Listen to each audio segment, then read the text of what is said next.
like to call to order the April 17th, 2025 Federated Board of Trustees meeting to order. With that, I'm going to start with a roll call. Trustee Abbott. Here. Trustee Avasti. Here. Trustee Nakagawa. Here. Welcome. Thank you. Trustee Faulkner. Here. And I am present, so we have a quorum. Thank you. We are immediately going to go into closed session and then come back. We're expecting to be there for about 30 minutes.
session, but the board was deeply engaged in an important issue. Moving forward, I see. Do we have to do a readout? Oh, yeah, there are no reportable actions coming out of closed session. I remember that as I was walking out, and then I forgot it when I sat down. Orders of the day, I believe there are none. Next, I would like, we have to waive sunshine on some late attachments. Am I able to ask for a motion to waive all of them? Yeah, can I get a omnibus motion from a trustee to waive sunshine? So moved, Mr. Chair. We just have to read the items. Yeah. That's right. I'll read them then. So the late attachments are associated with agenda item 5F1, 5F2, and 5F3. And so I have a motion from trustee Linder. Do I have a second? I'll second. Thank you, trustee Abbott. And since we're all in attendance, all in favor? Aye. Okay, that motion carries. We have a comment. Yes. This is a public comment, correct? Yes. Okay, yeah, thank you. That's where I was going to move to next. If anyone from the public wishes to speak on an agenda, on a topic not covered in any of the agenda items, this is your opportunity to do so now. You will be limited to 3 minutes for your remarks. Cheryl, do we have a timer? Sorry. First, let me see if anyone in attendance here physically has, from the public, would like to come to the microphone and speak. Seeing none, anyone online? Can you? Okay, please. Let's have Mr. Imamura go first, please. Hi, Mr. Imamura, go ahead, please. Thank you. Good morning. Good morning. I'm sorry, Mr. Chair, I didn't get your name. Anurag Chandra.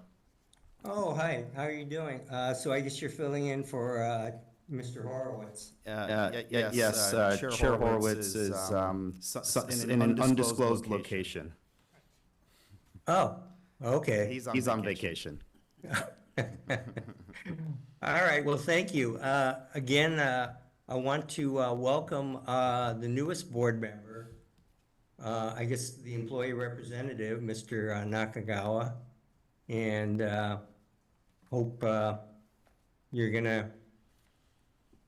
your participation will be well received, I hope, and you will add some value to the board.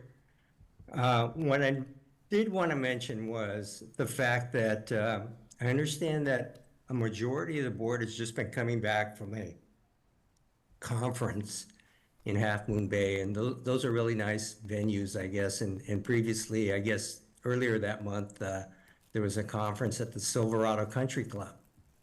Another nice venue. And the reason why I brought this up is because despite my repeated request to meet with individual board members or collectively, it seems to fall on deaf ears because I haven't gotten a response from anyone. And again, I'm going to extend that invitation out to the board members. I am a beneficiary, I'm a stakeholder, and I'm also a taxpayer funding the fund. So again, it is disturbing that you take the time to go to these nice venues and spend the monies from the retirement fund to go to those venues. And I guess we can address those later on down in the agenda. But, and again, I know you sit there stoically and you listen to my comments, and generally you don't comment. It's very awkward to communicate this way, as you know, but I think you take advantage of it and you exploit the fact that you don't have to respond. So I'm saying, and I'm hoping that your conscience will dictate that you will respond. And again, I asked the question, why do all you trustees who are serving, why are you wanting to serve? What do you think you're going to accomplish? What have you accomplished, given the fact that the fund is 60% funded and probably less now due to the markets? Please answer that question to yourself and and give an explanation to the stakeholders as to why you are on the board and what have you done within the past time that you have been on the board? What added value have you added to the fund? Thank you.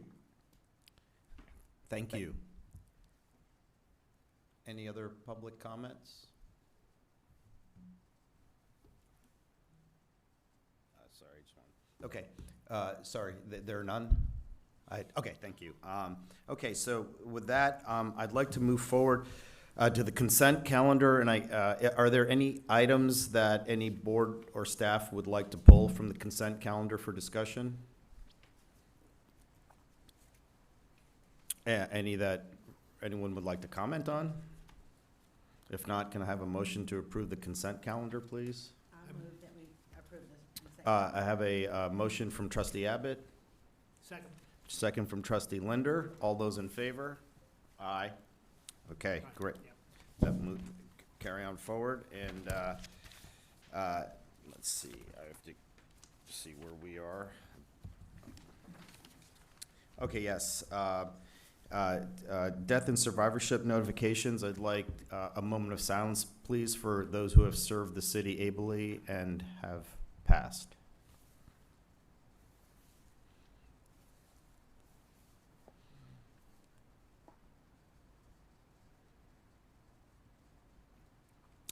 Thank you. Moving on to agenda item number 3, investments, an oral update from our CIO. Please take it away. Thank you, Mr. Chairman. So as of Tuesday, we have performance estimates from Makita. The pension system was up 1.49% fiscal year to date, and the healthcare trust was up 1.76%. This, of course, was as of Tuesday. As you all know, the markets fell somewhat sharply yesterday, rebounded a little today. So I don't know where those numbers are, probably flat, close to zero. There's been a lot of volatility in the market, as you all know, for a number of reasons, and the primary one being tariffs.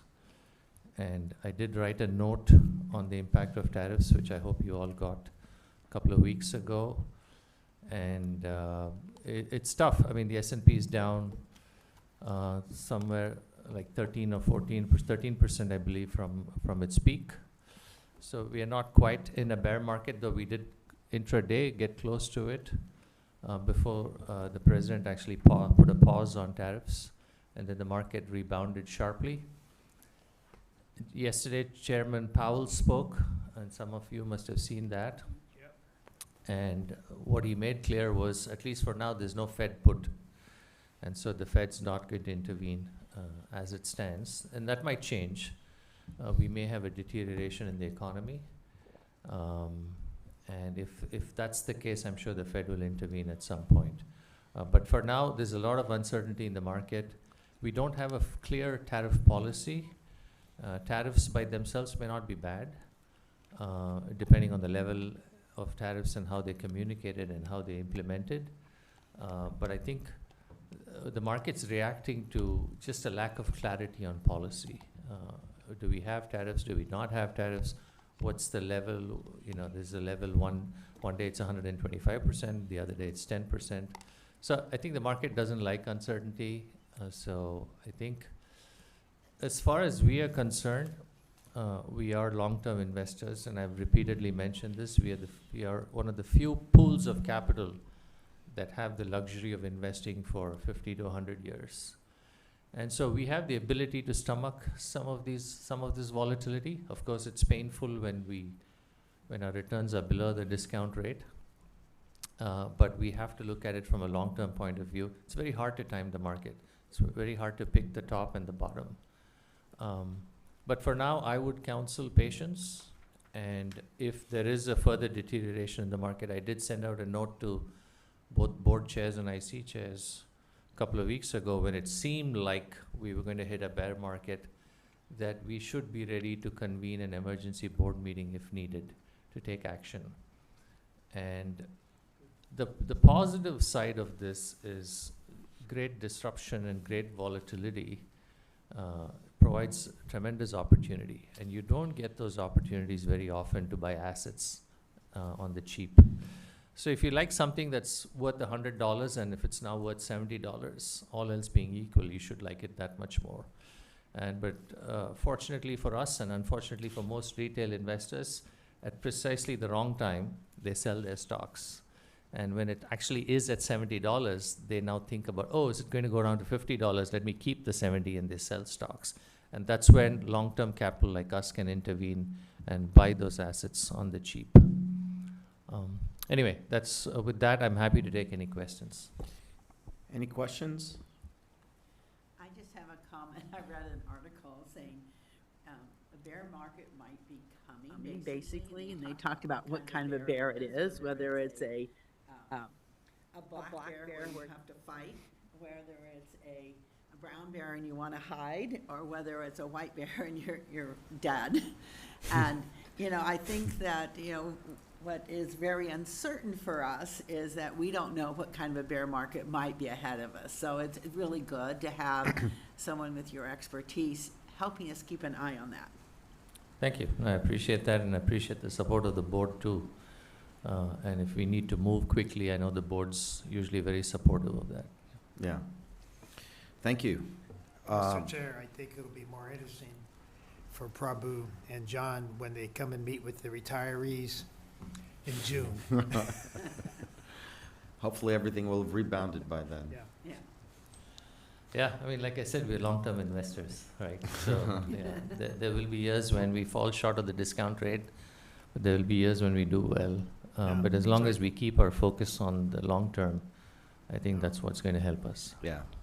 Can I have a quick question? Isn't there some statistic, there 10 or 12 or 15 days over the past 20, 30 years, you'll have the exact, I'm directionally correct that if you'd been out of the market, you would have missed the returns? That's right. And in fact, the best performing days usually come in the beginning of a bull market.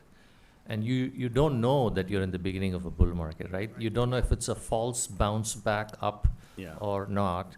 So it's best to stay invested. And I think it's important to keep in mind, I mean, we've survived, in the last 100 years, we've survived 2 world wars, right?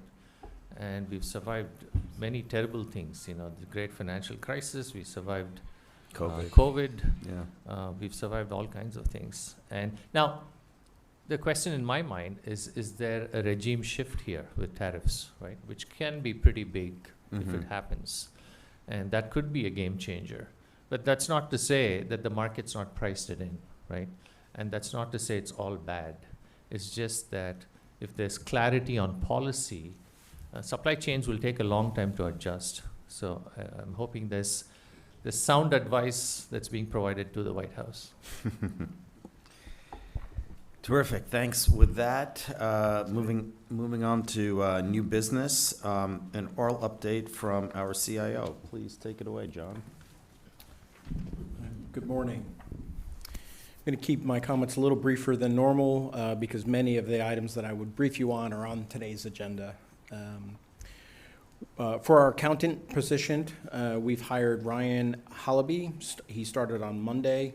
Ryan comes from the library as an account tech, where he started with the city in December of 2023. He received his bachelor's degree from UCSC. As a reminder, Federated retiree COLA is on schedule to be paid in April, as well as the impacts for 415 limits will be seen. We'll see their 2025 adjustments also in their April retirement payment. I think you received an email yesterday or the day before for the trustee waiver of recourse fees. They're due to RS Accounting by May 31st. This is coverage for fiduciary insurance. The coverage it requires that you make a payment of $75 payable to the City of San Jose Federated City Employees Retirement System.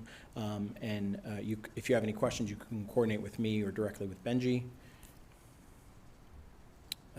Just a note that this payment needs to come from the trustee themselves and needs to be from his or her personal account and cannot be paid or reimbursed by any other person or organization. Excited to announce that we have signed our lease and an amended lease agreement with our current landlord that extends our lease for 63 months and allows for a 5-year option to extend. We've begun working with the building manager on the build-out plans for our new additional space.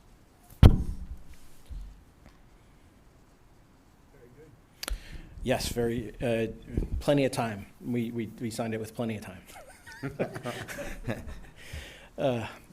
Quarterly retirement workshops held via Zoom for members that can register on our website. The next workshop will be held on May 8th from 8:30 to 10:30 a.m. You get to hear directly from ORS staff on the business of retirements, and they're also there to answer your individual questions. Trustee iPad replacements and enrollment in our mobile device management platform are starting. The admin team will be reaching out shortly for the first round of replacements that will be coordinated around the May meeting, and then another round later in the summer.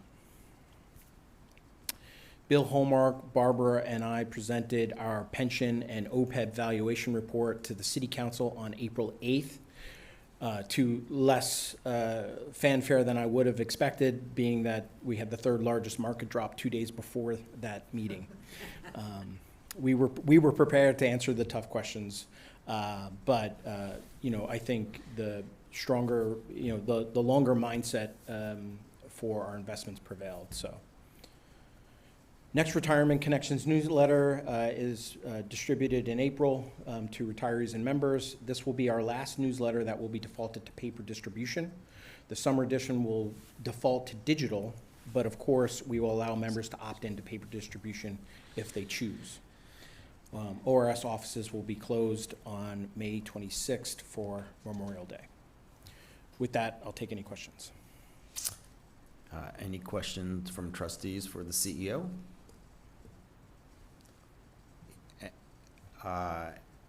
Seeing none, we have a public comment. Let's go ahead, please. Would that be me, Mr. Chair? I believe so. Please, Thank you. yeah, My continue. name's Brad, by the way. Question for CEO, Mr. Flynn. Have the staff come back to a 5-day work week or are they still quote unquote remote working or working at home? The other thing, Mr. Chair, if I can indulge, unfortunately, you went through the consent calendar very quickly. I just had a couple comments to make on the reports that were made by the trustees who went to conferences. Is that possible? Yes, please, go ahead. Oh, well, thank you very much, and again, I appreciate your indulgence, and I apologize for my oversight and not raising my hand in time. As you know, I had mentioned before, these educational travel events that trustees take upon, and many of them are very, very valuable. But I've seen that a lot of these, when they go to these events, there's a lot of expenses involved, and there seem to be a lot of discrepancies, and I don't have the time in the 2 or 3 minutes that you're allotting me, so I would like to request to meet with one of the staff and or trustees to discuss their reimbursements of travel. It seems to be excessive in some cases, and I'm wondering if that can be addressed at that point. And also, again, with regard to the travel of trustees that go on these, they obviously expend the time to do that. They meet with marketing people, they talk to them, but for some reason, they refuse to speak to beneficiaries, individual beneficiaries, or other stakeholders such as the taxpayers. And I think that's really disturbing. So again, I want to extend that invitation out. As I mentioned previously, I know I keep mentioning it. I'm sure you're sick of hearing it. I certainly am sick of having to repeat it, and would hope that you would see in your conscience that you will meet. I hope you have nothing to hide, but anyway, I won't take up any more of your time. Thank you, Mr. Chair. Thank you for allowing me to speak on this topic, and I hope I'm going to hear from someone for a follow-up. Thank you. Thank you for your comments. Moving, any other? Thank you.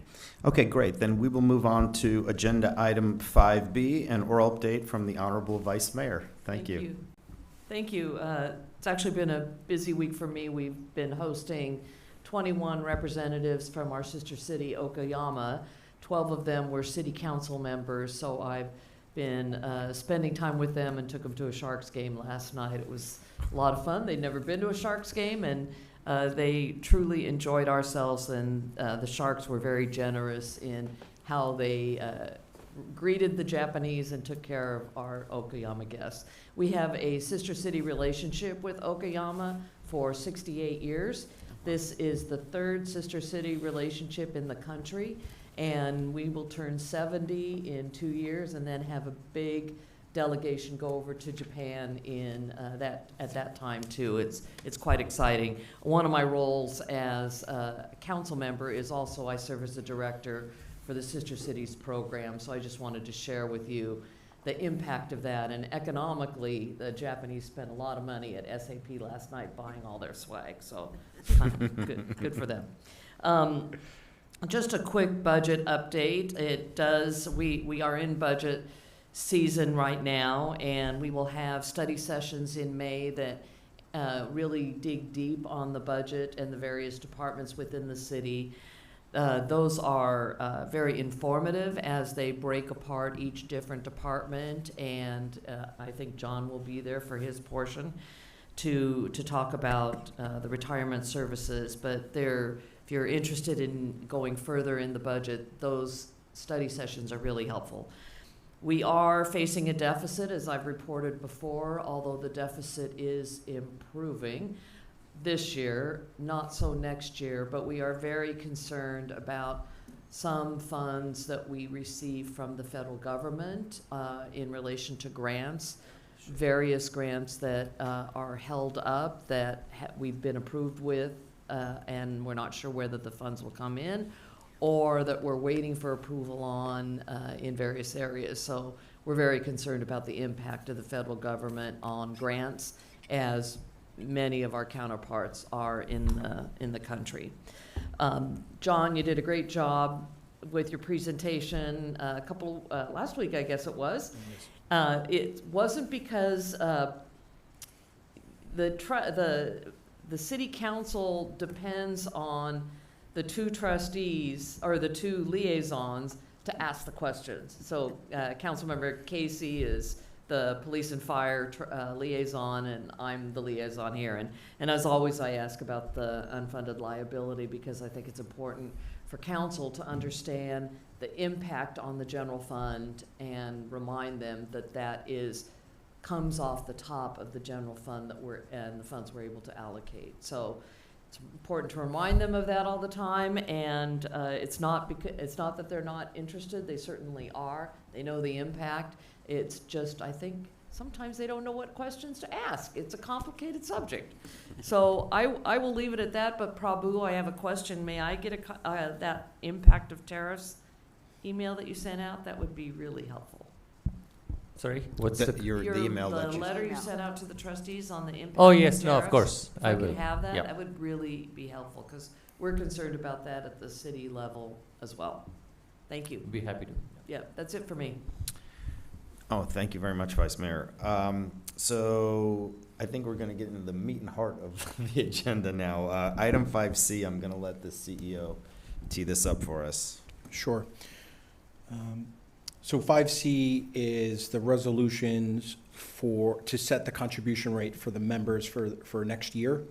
Included in your packet is a memorandum that summarizes the contributions, a letter from Chiron telling us what the contributions need to be, a letter from the city manager's office letting us know that they will not be pre-funding for the Federated system contributions, and then the detailed resolutions.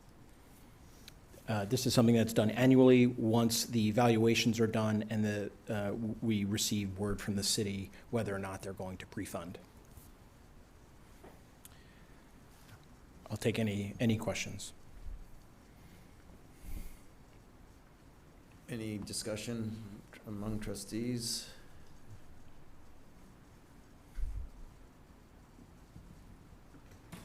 Yeah, hearing none, can I have a motion then? So moved. Thank you, trustee Linder. We have a motion from trustee Linder, and we are looking. Thank you, trustee Avasti. We have a second. Okay. Any further discussion on the motion?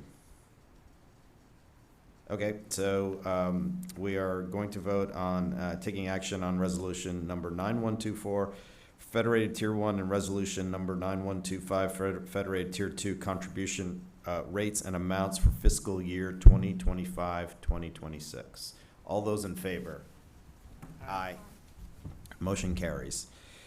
Moving on to item 5D, discussion and action on authorizing the CEO to negotiate and execute a Sixth Amendment to the agreement with Marty Boyer Communications Advantage.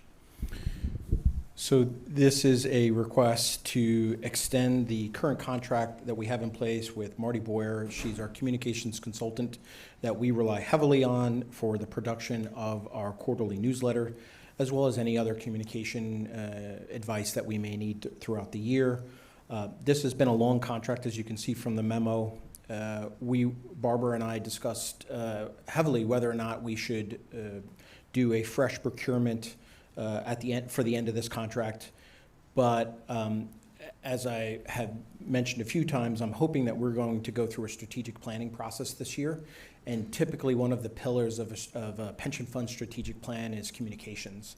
And what I'm trying to avoid doing a full procurement process for a scope of services that I think will need to be enhanced or at the very least changed coming out of the strategic planning process. So I'm asking the board to allow me to negotiate the extension for 1 year for $15,000 and with the proviso that at the end of the next fiscal year, we will complete a fresh procurement with fresh scope for a communications consultant, which is what this is, and then any other communication requirements that come out of the strategic planning process. Does this include social media? This is everything. There is a separate social media okay. consultant that is under the authorization amount that I have. So if the board was supportive of this, I would plan to do the same thing with our social media consultant. So Marnie mostly does the newsletter? Correct. Yeah. And then you will do an RFP next year? Okay, Correct. Full RFP, okay. We will do a competitive procurement, whatever the policy requires. Fair enough, fair enough. Any other questions from trustees? No. I'll move approval. I have a motion to approve the extension from trustee Linder, second from trustee Faulkner. Any other comment? Looking for public? No? Okay. All those in favor? Aye. Okay, motion carries. Moving on to new business, item 5E, discussion and action on the proposed administrative budget for fiscal year 2025-2026. I think this is the headline event for today. That's right. Sorry, let me just, okay. If we can just go to the second page. So we have quite a few slides to get through today. I'm going to take you through some of the meat and potatoes of the budget breakdown at different levels and different views.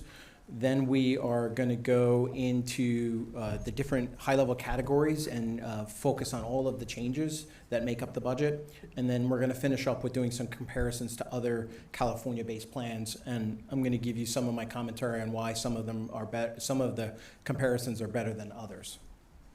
If you go to the next slide. So the proposed budget is broken down into high-level categories of funds and sources and uses.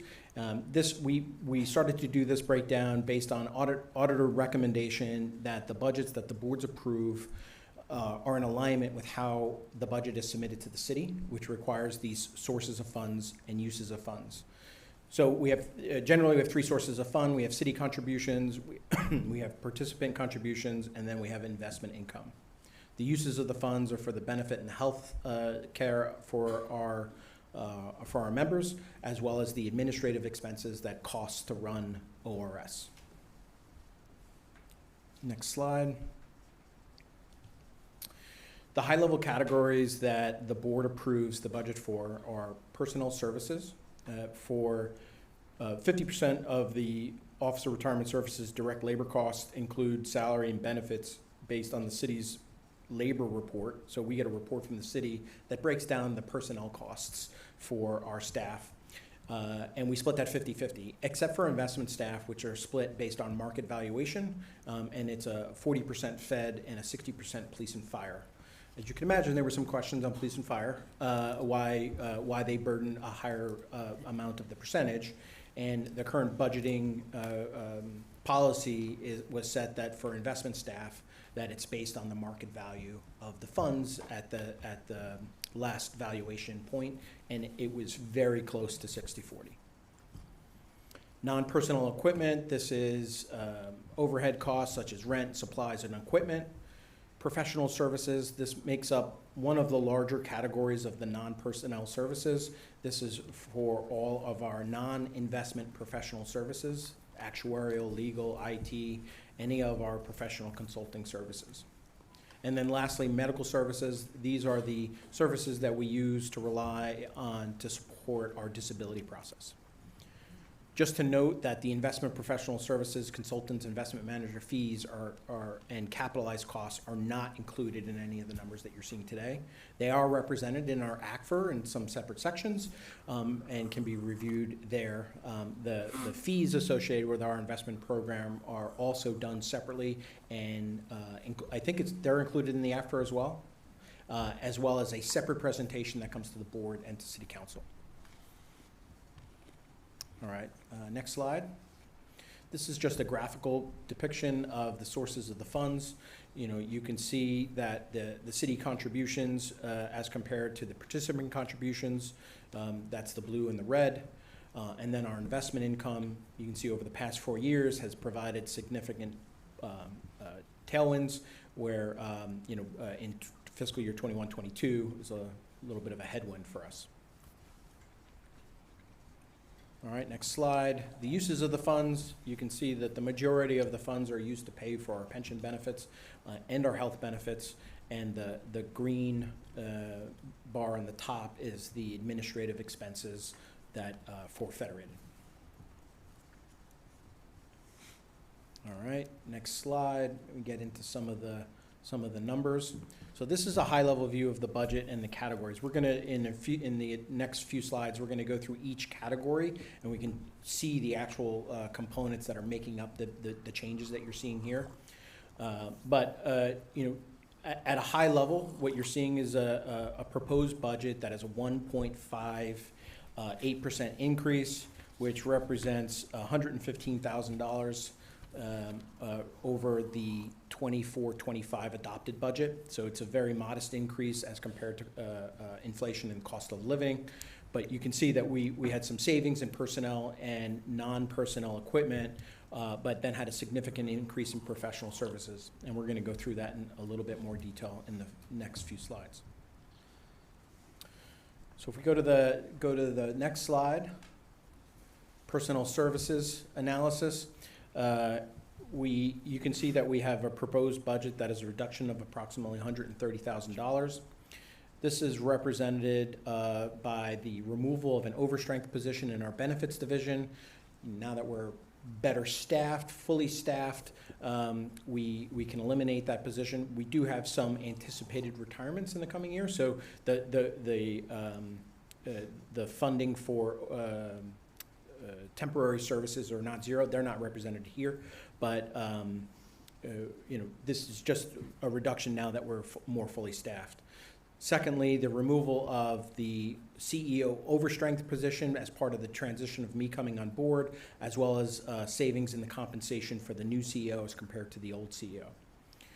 For fiscal year 25-26 budget, we are proposing the deletion of a senior internal auditor position and adding a program manager position. Previously, we had discussed adding an administrative officer, but after discussions with finance and HR, we've come to believe that the program manager will meet the needs of the organization based on the duties that we've prescribed.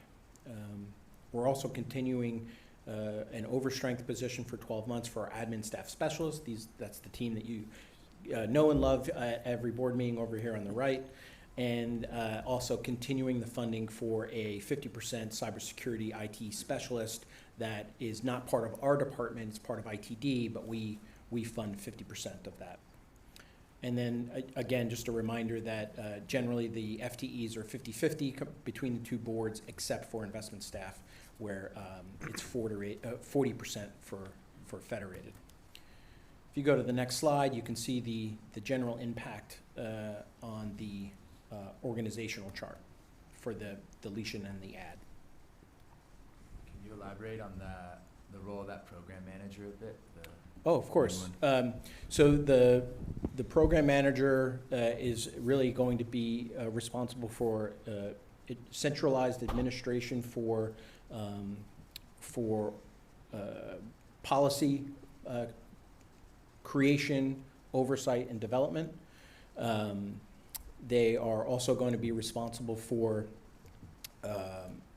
some of the city requires us to have a liaison for many different departments throughout the city, and they're spread across the organization that may be not directly in alignment with what their day-to-day job activities are.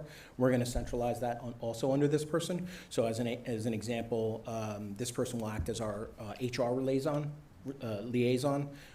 Barbara and I attended an HR liaison meeting a few months ago, and I'm for certain that Barbara and I were the only deputy director and director that sat at that meeting as for HR liaisons. I went just because I wanted to see what the meeting was about, but more appropriate at a lower level within the organization.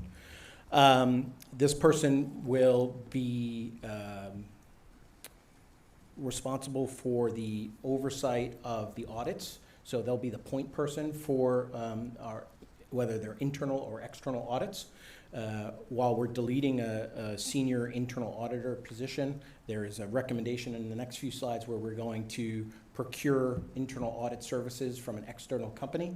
And this person would be the centralized person who's driving that project management of audit remediations for our organization, a centralized contact.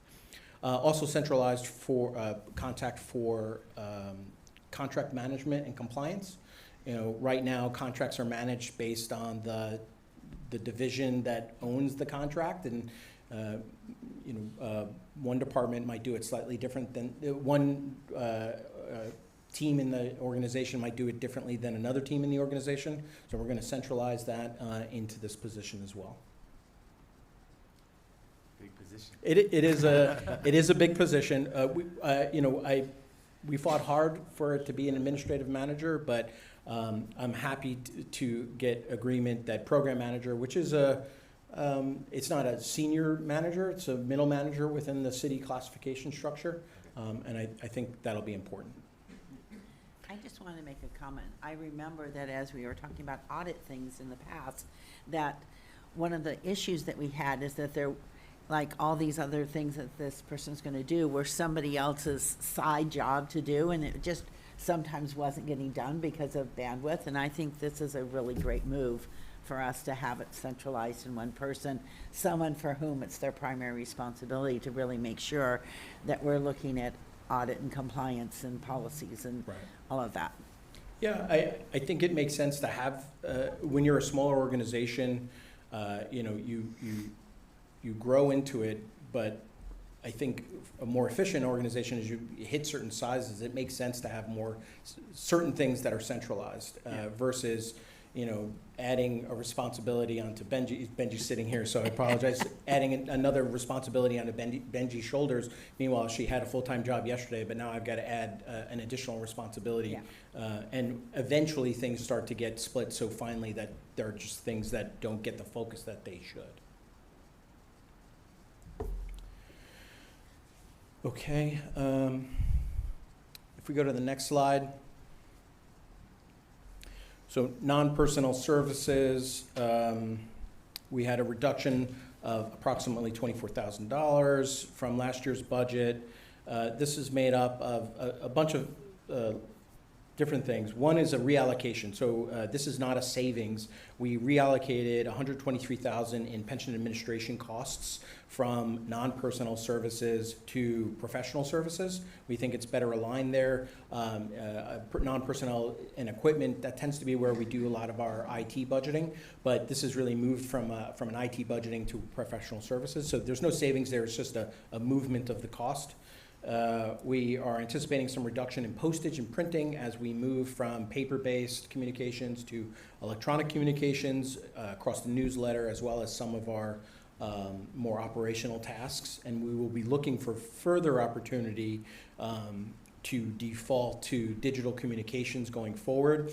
Of course, we'll always give the member the opportunity to receive something paper-based if that's what they would prefer, but it would require them to take an affirmative action. There is an additional cost here for the expansion of the 5th floor.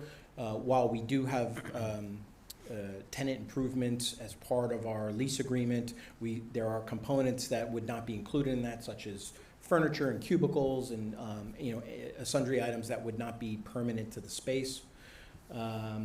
We had an increase for travel. We're seeing higher travel for the Federated trustee side, as we have a bunch of newer trustees to obtain their educational requirements, and a $15,000 upgrade for our document management system, as we're running into some capacity problems with the size and number of our documents, as well as the updates that we make on a regular basis. And then just, of course, throughout the whole budget, CPI-driven cost increases. Hey, John, have Yes. you included the expected cost of the external audit services? We have. That's going to be in the professional services category. Does this 15,000 get capitalized, the document management system? The anticipation for that is that it'll be a subscription service. Oh, that answers that. Okay. Assuming we go down that road, we're still kind of looking at different solutions to the problem. And so if I'm understanding this correctly, you've because we've moved professional services to its own category, the delta that I see in C and D has to do with all of these additional, just some new expenses that will be one time for that year. Correct. So the postage reduction, that should be going forward. The one-time cost for the 5th floor build-out would be one time. Yeah. The subscription service, that could be going forward. Fair. And additional travel could be going forward as well. Okay. Any other questions before we move to slide 10? Okay, next slide. So this is a more detailed breakdown, so you can see some line item. We enhanced this slide over previous budget presentations, showing you not just what this year's amount is, but what last year's amount was and what the percentage and dollar amount changes are. So you can see this all in one place. Our rent, although we increased our space by over 2,000 square feet, we're only anticipating a modest increase in rent. That's due to some abatements, as well as just the reduction in the overall square footage cost. I don't want to read line item by line item, but some of the highlights here, I think I've already talked about. Mm-hmm. I'm happy to take any questions here. Okay, we'll go to professional services. So professional services, this represents the largest increase in the budget, approximately $269,000. as we discussed from the previous slide, we moved $123,000 of expenses from non-personnel expenses to professional services, so that was a big hit. We had, we are including $90,000 addition for the outsourced internal auditor, a $50,000 increase for governance services that will mainly account for is in the anticipated strategic planning support. That cost is split evenly between Federated and police and fire. We had a $37,000 increase in legal services, mostly due to new costs from the proposals.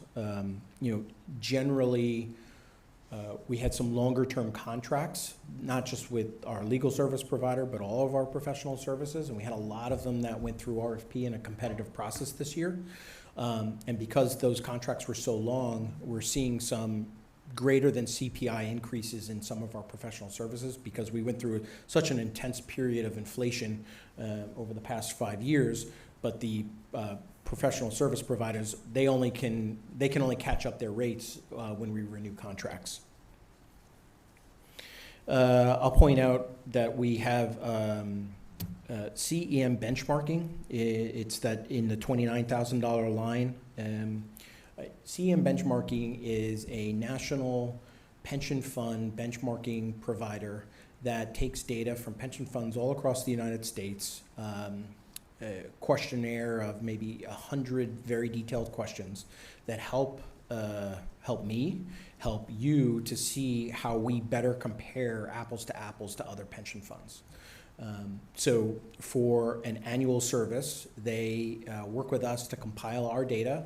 They take that data and attempt to do comparisons to like funds across, they call them peer funds, across the US. And then specifically, they're looking to do this service across California-based funds because there's so many in California. Barbara and I had met with, I worked with CEM benchmarking in New York. Barbara and I met with them, I think, in November. And then I think at the Calipers Administrators Roundtable, they actually brought CEM benchmarking in to present because the more like pension funds that you have participating in the benchmark program, the better that your benchmarking results will be.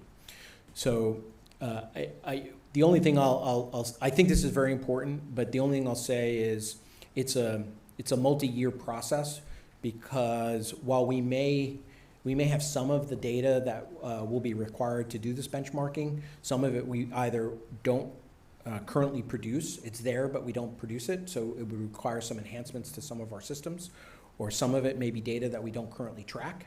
And so it may take us a few years before we can fully participate in that program, but we'll go through, the idea is that we'll go through this program for the first year, identify gaps, and then put together a multi-year work plan to enhance our systems or our processes in order to be able to capture the data that will allow us to be able to fully participate in this benchmarking program. I have a question.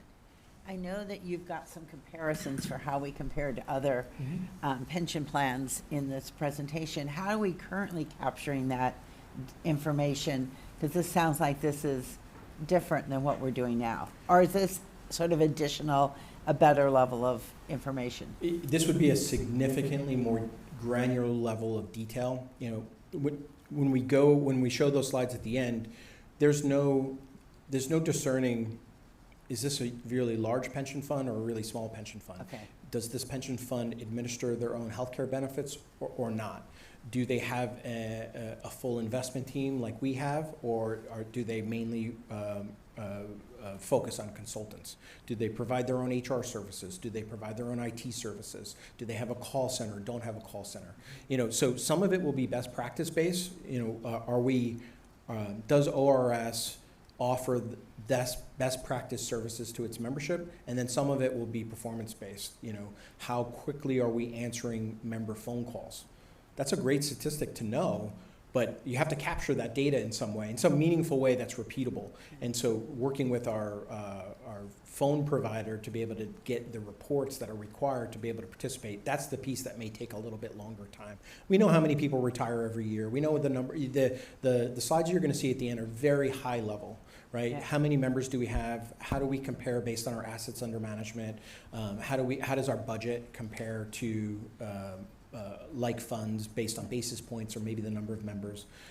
But I'm going to point out the flaws in those comparison points when we go through it, which is why I think it's important to have something like CEM benchmarking, which attempts to create better apples-to-apples comparisons so that we can drive down to a cost per member or potentially a cost per transaction, and then compare that to like funds, both hopefully within California, even better within the Bay Area, because our cost of living is also different than other funds, which CEM benchmarking tries to take into account, right? The cost of our rent will be different than the cost of rent somewhere in the center of the country versus New York City.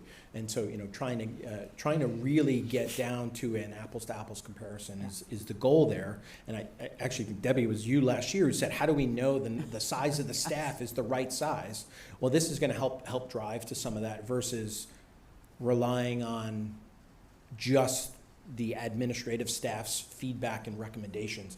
You'll have an outside third party that can do some of those comparisons.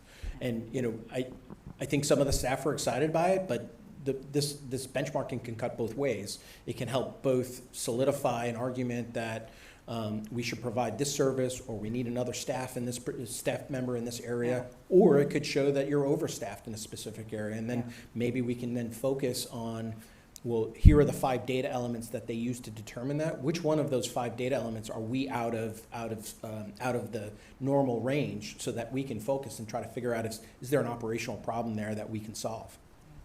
And would it help us understand whether we might need more automation, so that we could actually reduce staffing in certain areas and have the right staffing in other areas? Right. I don't know if I can tell you that the benchmarking program that I went through, I think maybe it was 3 or 4 years ago, they weren't really talking about that. I wouldn't be surprised, though, if that was a big part of the questionnaire going forward, because to your point, having straight-through processing through a member-based portal is kind of developing as the new standard, and that allows us to gain efficiency in the back office, so that our staff, we get the members to do the data entry versus the staff doing the data entry. But then it increased cost, because instead of needing data entry staff, you need analyst staff, because they're not doing the data entry, they're troubleshooting the conflicts, right? And so, because that's inevitably what the required skill set will shift to a higher level staff member in order to do that work. And so you trade you get some efficiencies in speed and turnaround time, but then you need to upscale your staff a little bit. I would imagine over the long run, and you'll probably talk about this as we do our strategic planning, that AI and some of the automation possibilities actually will help reduce some of that cost that we have for routine things, and allow people to focus on things that are maybe even more valuable to the organization. I haven't heard too many things in the AI front that makes me feel like, oh my gosh, that's going to be revolutionary. Yeah. But I think in the straight-through processing is an area where I think we could make an investment and see dramatic impact. As an example, we get a change of direct deposit information. That change has to come in. It needs to be reviewed. It needs to be data entered. It needs to be double-checked. It then needs to be signaled as to be processed. If it's like 6 or 7 transactions inside the organization. I'm just guessing, but generally. And if we can have a member do that on the front end, have it validated up front, that's one straight-through process that we never even need to touch anymore. Right? The downside of that is you need to make sure that you have good cybersecurity and security practices such that the system can know that it's interacting with the validated member, because, by the way, people with malintent out there try to do is they try to change a person's address, and they try to change their direct deposit. And so you just need to have the systems in place to make sure that we can confirm that we're dealing with the appropriate person making the change. But I think that's really where, when we get through our strategic planning effort, I'm going to recommend we focus on for staff. our staff is fairly lean, and we have a number of members that we have is relatively small. And so we have to make sure we're making the right investments for the right processes automated, because we want to take both the highest volume transactions and the transactions that we make the most errors in. Those are the ones that we want to go through straight through processing. Right. Those are the targets that we would want to focus on. It wouldn't make sense to create an automated process for something we do once a year, as an example. So it does require a little bit of analysis and due diligence. Right, makes sense. Just to point out, a reminder, the costs associated with the pension administration system are not included in the budget, as those costs are capitalized. So again, the capitalized costs are not included in this budget. If we go to the next slide, you can see the breakdown of the changes. We've talked quite a bit about these, but they're probably worthwhile going through. So legal services, we're seeing a $37,000 increase. Again, just trend of the amount of legal services, and then we of course went through our procurement for our 6 legal service areas. Our actuarial services actually decreased. I believe that's due to the fact that last year we did an experience study. Is that right? And so that's a one-time regular occurring event, but we don't have that this year. Other professional services, this includes our cybersecurity IT specialists that we saw earlier today, as well as the CEM benchmarking and some of our communication consultants. The pension administration system, you can see the increase there that we discussed, is shifting from the other category to here, as well as a whole host of other components that go into running the pension administration system.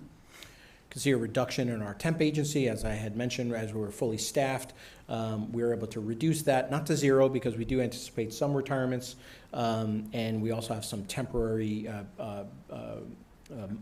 people who are on maternity or paternity leave, and so we have some temps assisting in their absence. Internal audit is a significant increase, and audit is a significant increase, and that's because we're planning to outsource the internal auditor function. And then the increase in the governance services is mainly related to the strategic planning support. Any questions? All right, we'll go to the next slide. Medical services, no change. So these are the services that we use, the medical examiner, the independent medical examiners that we work with as part of the disability process that ultimately feed to the disability committee. While this is a very variable cost, it's determined strictly based on the number of cases we're able to get processed. Okay, so we're going to go through some cost comparisons. If you go to the next slide. Okay, so this is an administrative cost comparison. So along the y-axis, we have the market value in billions, and then along the bottom, we have the admin costs. So you can see that the Federated system is represented by the X on all of these slides, and the combined system is represented by the plus. There's pros and cons to looking at Federated versus police versus ORS as a whole. In some ways, we are more expensive when you look at it as a whole, but in some other ways, there are some efficiencies that we're gaining as compared to separate other systems that have separate administrative teams. So we get some administrative cost savings because each plan only has a shared CEO, as an example. But our admin team has to support 2 boards, and so the costs in those cases are doubled. So we get some savings, and then we also get some costs. The other problem with looking at the market valuation, both on this slide and a few of the next ones, is Federated is only 60% funded, but it still has the administrative staff to run the fund for all of the members. So if we were 100% funded, in this slide we would look significantly better.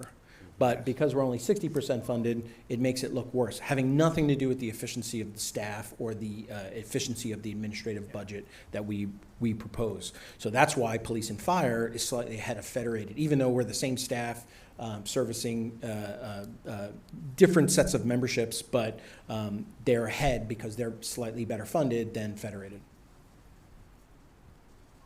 Go to the next slide. This is a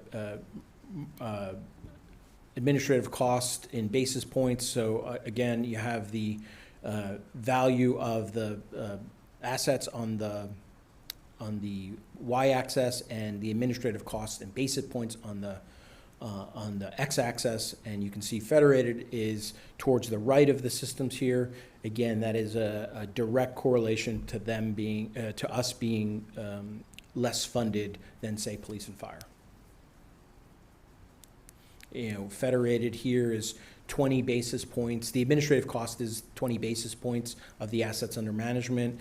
I think I did a back of the napkin calculation that said if Federated was 90% funded, we would be down into the 12 basis point range, which would make us very efficient. But again, that's one of the perils of using these types of comparisons without going down to the next level. Mm-hmm. All right, next slide is personnel services in dollars. So we have the market value in dollars on the left, and then along the x-axis we have the personnel costs. So this is just the cost of the staff as compared to our sister pension funds in California. You can see that we're clustered, when we look at ours individually, we're clustered in the nice range, and then when we look together at the combined funds, we are along the efficiency line there, if you see the diagonal, but it's much further to the right from a cost perspective because it's doubled. All right, the next slide is same data, but as a basis points. And again, you can see Federated pops out all the way to the right, and direct correlation to it being less funded than the average fund in California.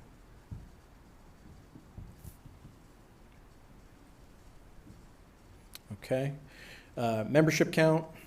We can go to this slide here. So police and fire and is all the way to the left because this chart is the market value in dollars along the left, and then membership count in thousands along the bottom. Police and fire have less than half the membership that Federated has, and you know, again, we're right in the cluster of where we would want to be among our peer funds. Okay, and then lastly, or is that lastly is the headcount comparison. So we're again, Federated is slightly better than police and fire because police and fire takes 60% of the investment team versus the 40% that Federated takes. So it looks a little bit better funded here. But again, individually and as a group, we are along that line of pension funds based on the size of the employees and the market value.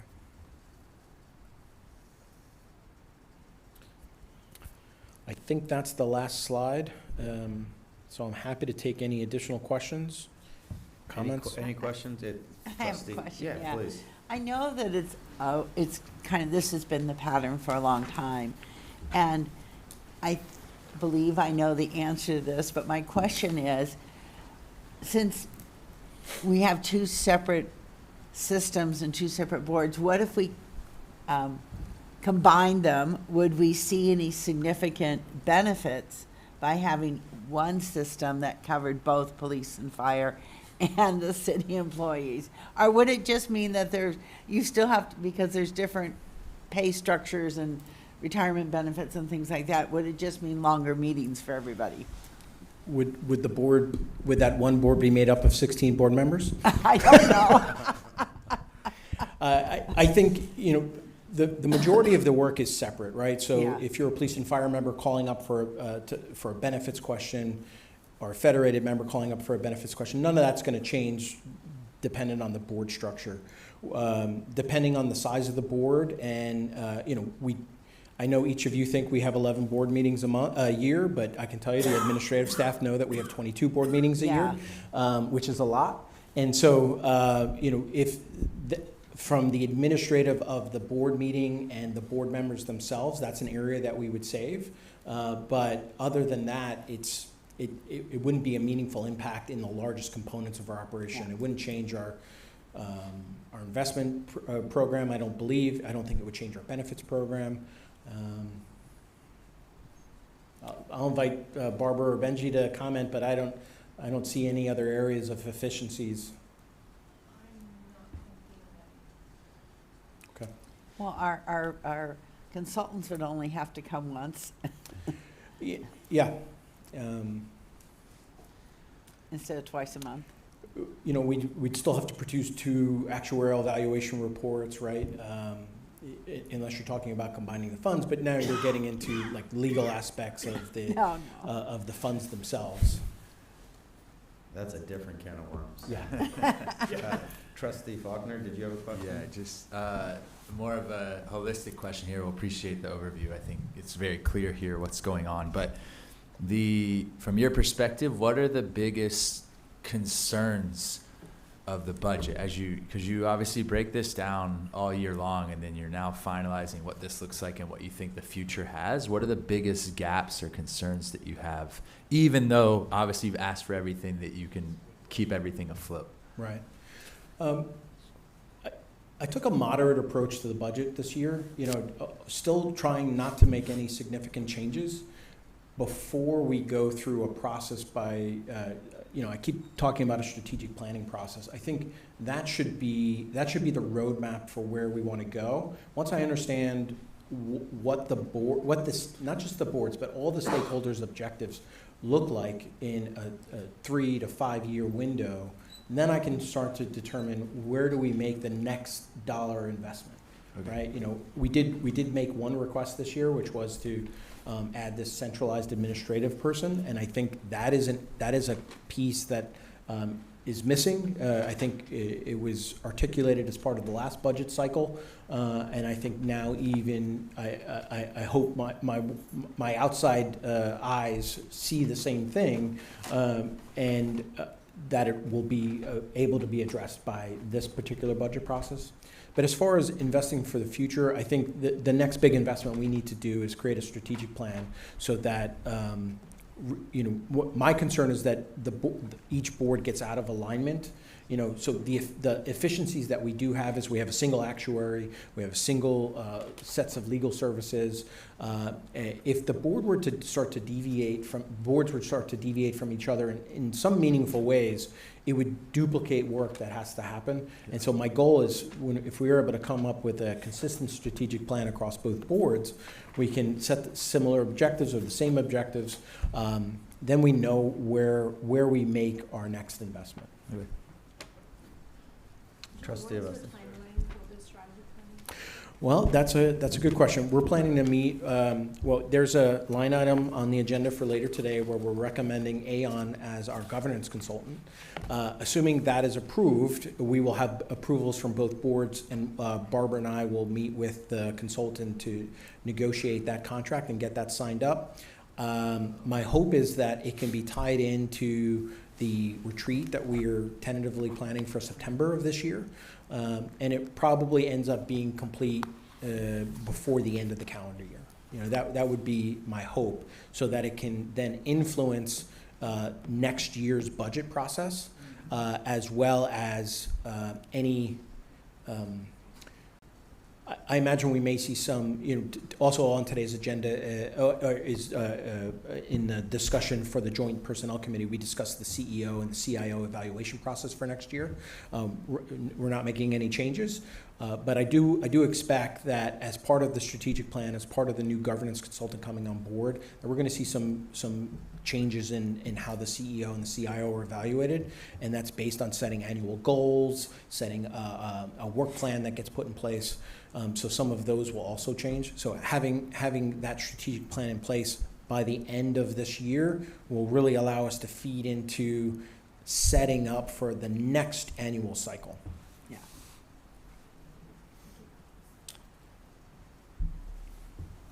Any other comments from trustees? I'm going to make a couple of comments. So just to be clear, a lot of the benchmarking is done based on other pension plans, and the denominator is the AUM often, right? So I just wanted to stress a point that you made, that there are critical services that we want to provide to our beneficiaries regardless of what our funded status is, or regardless of the size of the plan. The second thing is, it seems like the inflation that we've experienced over the last few years was a culprit in some of the increases, because many of our contracts had been negotiated prior to that. So I just wanted to make sure that we pull that out and everyone was clear that that's been a factor as well. Yeah, I think that factor is in some of the recommendations that you're going to see later on today. In each of the memos associated with the professional services, you can see the history.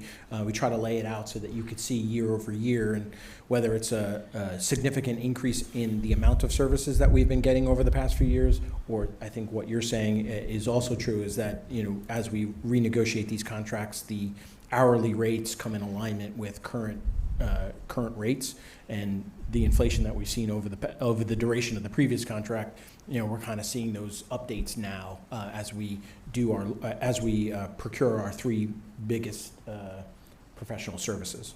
Great. Any public comments before I look for a motion? Great. We do have a public comment. Can you please introduce the speaker? Yes, thank you. Mr. Memora, the floor is yours. Thank you, Chair Chandra, and thank you, CEO Mr. Flynn, for your presentation. Again, I had mentioned the desire to have the retirement staff fully work within the office, and hopefully that's going to be a goal that you're going to hopefully achieve sooner than later, so that we can get all the people back into the office and serve the beneficiaries as was mentioned here. So I really appreciate that. Thank you. Thank you. Would you like to address that comment? Sure, I'm happy to address it. So currently our office staff are in office at least 3 days a week, and are allowed to work from home 2 days a week in accordance with the city manager's recommendations. What I will say is that as of, I think it was last week, the city manager made new recommendations such that all city manager related employees will be going to 4 days per week, or a minimum of 32 hours a week in office starting June 2nd. I've been away on vacation for a couple of days since that announcement came out, but senior staff are having discussions with their staff to look at the impacts, and you know, our goal is to come into compliance with the city manager's recommendation for all of the other departments. But that would still be hybrid. Again, four days a week in office, or 32 hours. We have some staff that work some flexible schedules that they spread that time across different days. So, and just that the public comment was made in conjunction with item 5E, which is proposed administrative budget for the coming fiscal year. Would this affect the budget at all? Not at all. Okay, thank you. Any other comments? Great. Well, can I get a motion to approve the budget for 25-26? I so move. I have a motion from Trustee Abbott I second. and a second from Trustee Avasti. All those in favor? Aye. Okay, great. Nice job, Yes, Yeah. and Barbara and crew. yes, thank you. Benji deserves quite a lot of the credit, so while she's here, I'll give it to her. Thank you, Benji. Okay, moving on to item 5F, discussion and action on an amendment to the MOU between the board and the city for use of actuary to review city bond disclosure documents. Now we're getting to the really exciting stuff. Super exciting. Is it okay if I introduce? Please, whomever from the staff. Right. So the city has made a request to work with Chiron under a memorandum of understanding to review the disclosure section concerning the pension fund liabilities for two potential bond offerings. A little bit of history, the board has created an MOU, or the boards have signed an MOU along with the city in 2016 to do a similar review for two specific bond offerings. In 2018, that MOU was amended. Also in 2022, the memo was amended. Really, the only revised details were the bond offerings that were being reviewed. So the request right now is to amend the MOU with essentially the same terms with just different bonds. We have been in discussion with Chiron, and they are amenable to do this work directly for the city.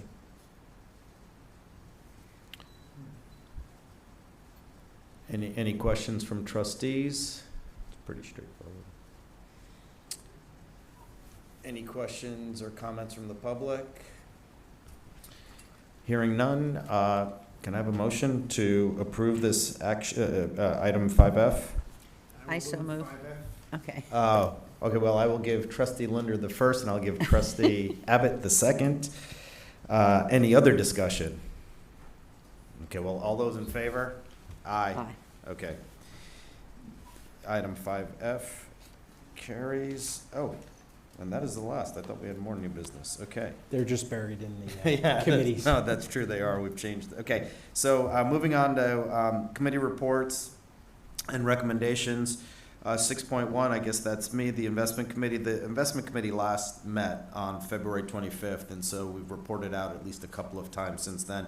We will be meeting next week, so there should be a report in the May meeting. Moving on to audit, I believe trustee Avasti is the chair of that committee. Yes, so the joint audit committee met in February, and then the next meeting is next month, so no items to report. Okay, great. Moving on to item 6.3, governance committee. Trustee Linder, trustee Abbott, trustee Avasti, any one of you. Please, I know. It's, our main event here is the item B. We see our next meeting will be in June, and I believe we've had the last few have been a joint meeting. I don't know, is Correct. June going to be a joint meeting as well? To be determined. Yeah, okay, but we do have, our CEO mentioned the Aon Consulting, so there is a contract proposal there. Great. And I can move that proposal as the chair of the committee, just to keep the discussion going. So that's for 6.3B. Yes. Yes, any, and so, is there a presentation or? I'll just give a quick overview. The included memo takes us through the history of our governance consultant and the process that we've gone through for procurement. The governance committee interviewed 3 of the 5 proposals, interviewed 3 of the 5 candidates that we received proposals for. The Joint Committee unanimously recommended Aon to be recommended to each of the boards for a 6-year contract with with 4 one-year options to extend. The contract amount is higher than what we've experienced in the past because we're also expecting them to facilitate the strategic planning process as well as to continue a past practice of having an annual retreat and supporting that as well. I'm happy to take any questions if you want to talk through any of the details about the procurement or the scoring or the recommendation itself. Any questions? I'm looking to Nate and Matthew, since we're the only ones who aren't on that committee. I think the committee members understand their recommendation pretty well. Okay, well, any public comments? All right. Hearing none, do we have a motion to approve this agenda item? So moved. I'll second. Okay, so we have a first from trustee Linder, a second from trustee Abbott. Any other public or any other comments? Hearing none, we'll move to vote. Yes, all those in favor? Aye. Aye. Okay, great. This is a good group. We're going to enjoy working with them. So we will be, so it is approved for the CEO to negotiate and execute an agreement with Aon for 6-year term, 4-year one extensions not to exceed $812,000. Thank you. Let's see, we are now moving on to the Disability Committee. Is that you again, trustee Linder? Yes, it is. Hopefully our vacancy will be filled by, with our Chair Horowitz when he makes all of his committee Right. assignments. But we are meeting May 6th. Last time we met was February. May 6th, I understand we're going to have a few cases to work on. So we'll be ready to go. I believe you're all set? Yeah. Okay, So that's coming. Nothing else to report. terrific. And next, item 6.5 is the JPC. And I picked a great day not to bring my glasses because I'm to update and I have to read all these bullet points. I was elected, so we rotate the chairmanship of that committee, and just a little more color. Police and fire served 2 years consecutively because we were in the middle of a lot of work, so we didn't think it made sense to change, but that's Right. allowed by charter. It is now reverted back, and I was elected to be the chairperson. I'm chairing today. A little velvet revolution is taking place, if you guys haven't noticed. I'm starting to chair everything. And then the nomination, election of vice chair, that is trustee Menon from Police and Fire. Right. We had a discussion and action on CEO. I'll just cover the next two bullets together on CEO performance and CIO performance. The decision was made was to continue with the evaluation process that we currently have underway. It's only a couple of years old. We might get some more information as to what we like and don't like about it. And then since we're in the process of hiring a new governance consultant, best made sense to work with them on what the performance evaluation will look like going forward for both the CEO and the CIO.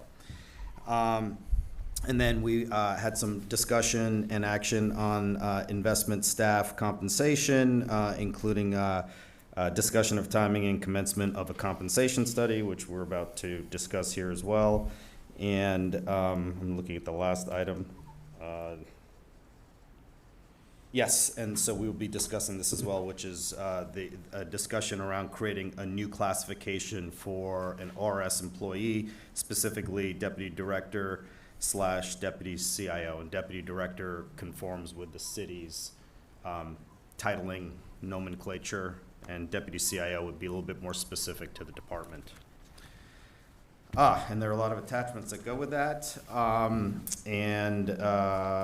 We have to receive and file the minutes from that JPC meeting. And now, finally, it's a discussion and action for us to consider.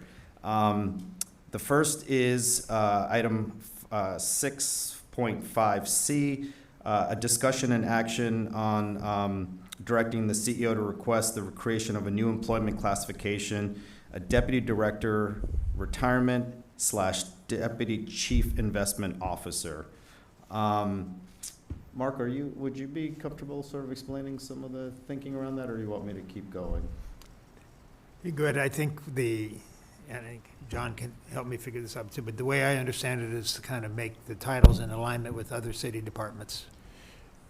If I could ask staff to bring, can you bring up the attachment?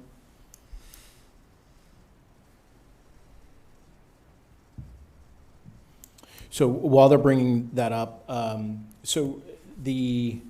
we as part of our budget, we requested an add delete, deleting one of our senior investment officers and adding a deputy director position, which we were going to call deputy chief investment officer. Midway through the process, I had a discussion both with the director of, the budget director, as well as with Jennifer Shembri, and they helped me understand the way ORS has its authority over the investment staff. So Measure G allows the boards to recommend salaries for the CEO, the CIO, and quote-unquote investment professionals. The way that was implemented in the city, actually, if you could bring up the class sheet first.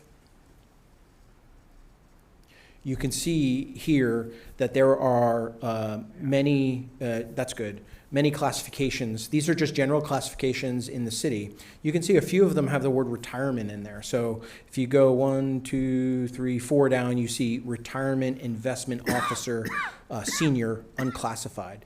So the city have employees outside of ORS that work as investment officers or senior investment officers. But this particular title is only for ORS's retirement investment officers. So the recommendation that was made to me was to pull the budget request and to get the boards, recommend to the boards to allow me to work with the city to establish a retirement deputy director position, because we believe that the jobs classification is different than a standard deputy director. It has all the administrative components of a deputy director, but then also all of the investment responsibilities of a deputy CIO. This will then also allow us to make recommendations to the city and to city council for salaries for this position, where if we had just put them into the generic deputy director classification, we would have no control over that because that's the position that is used across all of the city departments. Thank you. Sure. And this shows, you can see 1, 2, 3, 4, 5, and 6 or 7 down, you just see investment officer. That's the generic city title as compared to retirement investment officer, which is right above it. And you can see that the salaries are also different, I assume, based on previous recommendations that this board has made to city council. So the request today is to allow me to work with the city to go through a classification process, which can take a minimum of 3 months to go through that process with the classification team and ultimately make recommendation to city council to approve this classification. Once that classification is approved and part of the available classifications at the city, we will then talk about what we will do depending on the timing of that for next fiscal year, as well as it would then, as part of the next budgetary cycle, assuming we were successful, we could then request a permanent appointment into a permanent position in that new title, in that new classification. Sorry. I would that's, never explained it as well as you did. Oh, sorry. Sometimes I feel like I'm talking in circles. That was thorough, and that's really city maneuvering here. Yes. Yeah, it encapsulates the conversation really well that took place at the JPC. Any questions or comments from trustees? No, I think of something that was recommended by Jennifer Shembri and the budget office and others, and if John's comfortable with it, I think it makes sense to do. Any public comment? Hearing none, can I get a motion to approve and authorize the CEO to work with the city to create this new title and classification? So moved. Thank you, Trustee Abbott, for the first. Second. Thank you, Trustee Linder, for the second. Any other further discussion among trustees or public comments? Nope. Let's move to a vote. All those in favor? Aye. Terrific.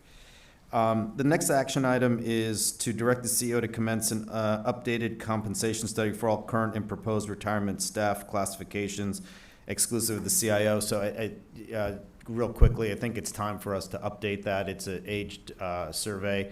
Also want to keep in line with some of the mayor's recommendations for citywide to start figuring out how some kind of incentive or compensation might factor into the way our retirement investment staff is compensated.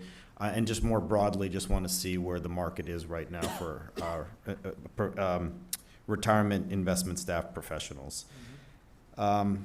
So I don't have much more to add to that. I don't know if Mark does or if John does. No, this is a good checking point to see whether we're competitive out there. Right. And it For would the be an talent update that to we the want. existing study. So Yeah. the existing study's close to 2 years old, and this would be a refresh of that based on current environment, both externally and the current environment of our current staff. Can you give more color to, like, who performs the study and what does it all entail? They changed their name. Yeah. I don't want to call them NOF. Thank you. Goff, right? Koff. It is Yeah, Coffin yeah. Associates now. That's But the new name. no, that's the old name. Oh, that's the old name. Okay. Is it Gallagher? I think Gallagher, it's Gallagher. Anyway, Gallagher. there's a consulting firm that was used to do the compensation, a full-blown compensation study previously, about 2 years ago. They came in with recommendations. We would look to go back to them to update the study, really just to keep the costs down, to do an updated study versus going out for a new full-blown study. We actually used them for the study prior to that too, so they have some history and understanding of us and how to contextualize us with because not every investment plan in staff is apples to apples comparison. Yeah. Any other questions or comments? Public, no comment, great. So with that, I would love to entertain a motion to give John the authority to. I'll move to approve that. Thank you, Trustee Faulkner. I have a first. Second. I'll second. Oh, Debbie. Oh, okay. Oh, we're doing this all the time, Art. I'm going to give the second to Trustee Abbott. Yes. Any other further discussion among trustees? Any further public comment? No. Okay, so let's move to a vote. All those in favor? Aye. Okay, so item 6.5 D carries. Moving on to section 6.6, this is the Legal Services Joint Ad Hoc Committee. Oral update, as well as maybe, if you don't mind covering the items one by one, give people some color on the discussions that took place for the selection of fiduciary and general counsel, as well as tax counsel. Sure. So I don't obviously have as much insight on tax counsel, but for Sure. judiciary and general counsel, we did look at, we had 3 submissions. We interviewed 2, and we made the recommendation that we continue with Reed Smith. Yeah. And I was on the committee too, so it was first of all, the staff did a fantastic job getting us prepared and teed up, and the RFPs were really comprehensive and thorough. So as Trustee Abbott pointed out, 3 respondents, and then 2 we brought to a full interview. And, I think both firms are quite strong.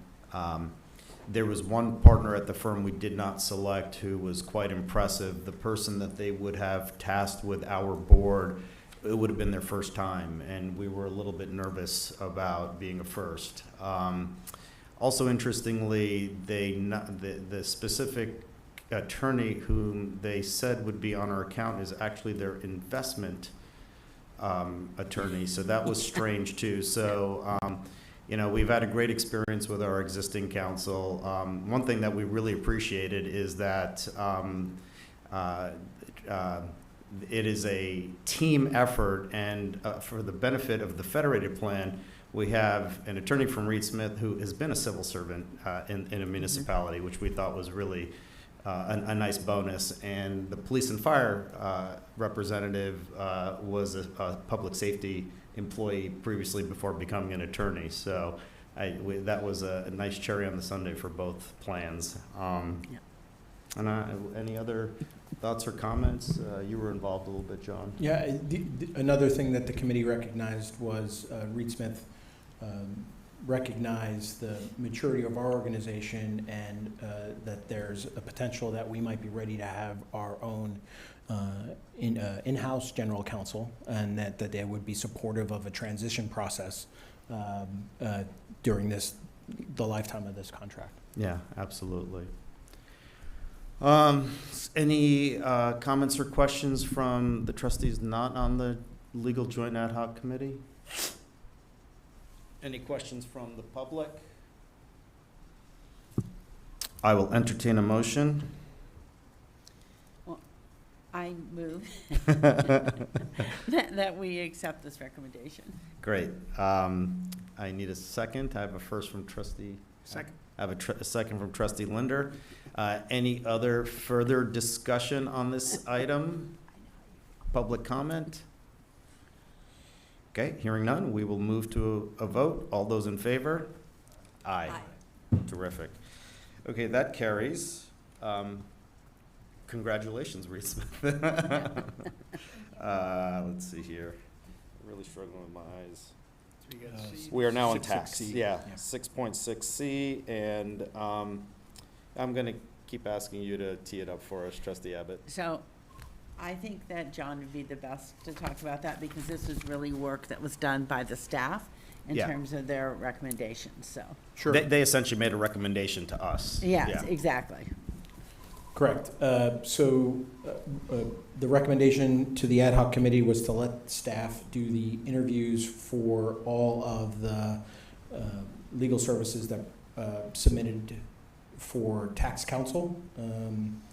I believe, I'm just looking for, we interviewed two firms for tax counsel and selected Ice Miller, who is the incumbent. It was a slight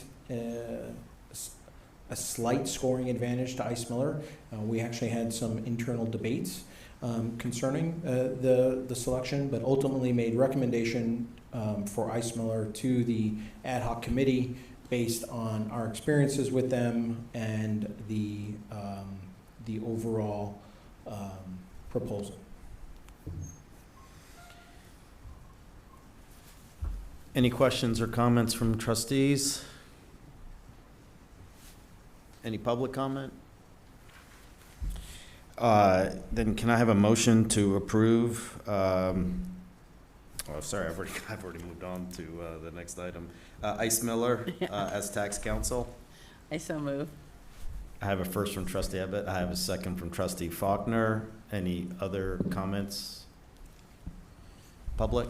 Nope. Okay. We will move to a vote. All those in favor? Aye. Great. Moving on to item 6.6D, discussion and action on request for legal services investment counsel this time. This was also one, right, Trustee Right. Abbott? Yeah, there we go. Great. So I'll hand this over to Dinesh. The investment team led the interview process. And again, made a proposal to the ad hoc Correct. committee. Yeah. Thank you. Yes, so this is for investment counsel. We had 6 respondents to the RFP, 2 that we advanced to an interview stage. Those were Hanson Bridget, who's the incumbent, as well as Foster Garvey. Both very good firms, scored similarly, although there was a slightly better score for Hanson Bridget, the incumbent, as well as lower fees. So our recommendation was for retaining Hanson Bridget as investment counsel. That was also approved by the ad hoc committee. Terrific. Thank you, Dinesh. Any questions or comments from trustees?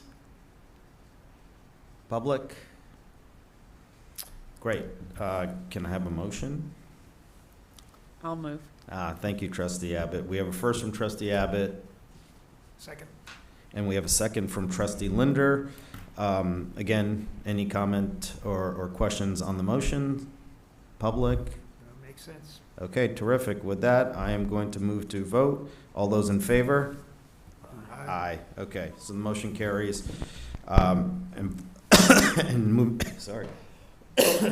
moving on now to item 6.7, which is the Actual Services Joint Ad Hoc Committee. Trustee Avasti? Yeah, again, this, the RFP was run by the staff, so great job.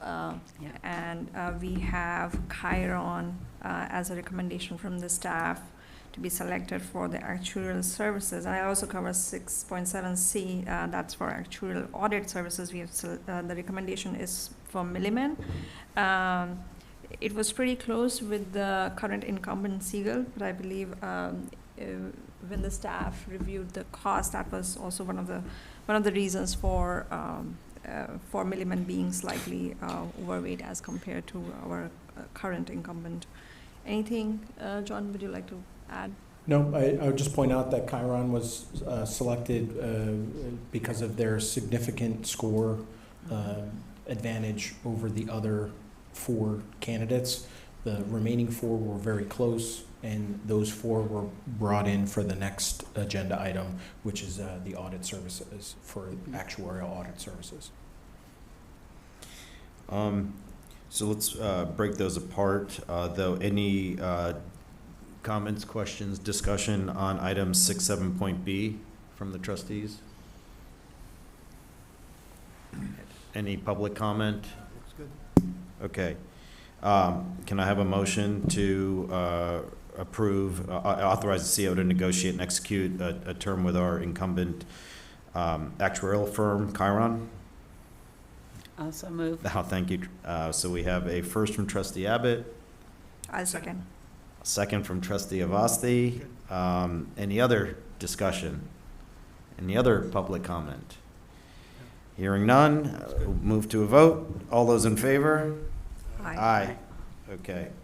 You are so authorized, CEO Flynn.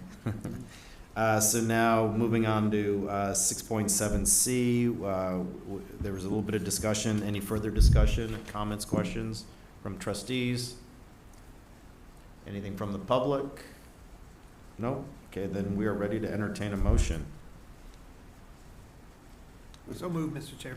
Thank you, trustee Linder. I have a first from trustee Linder, I'll second. and I have a second from trustee Avasti. All those in favor? Aye. Aye. Great. May I make just a general comment? Yeah. So this kind of wraps up some of the significant procurements that we've been doing for a number of months. And I just want to, special thanks to all the staff involved. It was the same cohort of our senior leadership team that were on most of the committees for interviews, including Benji, who's present here today. She coordinated many of the efforts for the actuary and the legal services. And so it's just a lot of extra work one time, and this is kind of the culmination of it. So thank you and everyone else. Thank you, terrific. We'll thank the subcommittees for Yeah, really, thank you. So it's a lot of work, Extra time. and the ad hoc committees I was a part of were really well prepared, so super appreciate, made our jobs much easier. I believe there is a public comment on agenda item 6.7E? Yes, okay, great. Okay, please, Mr. Memora, floor is yours. I'm sorry, Chair Chandra.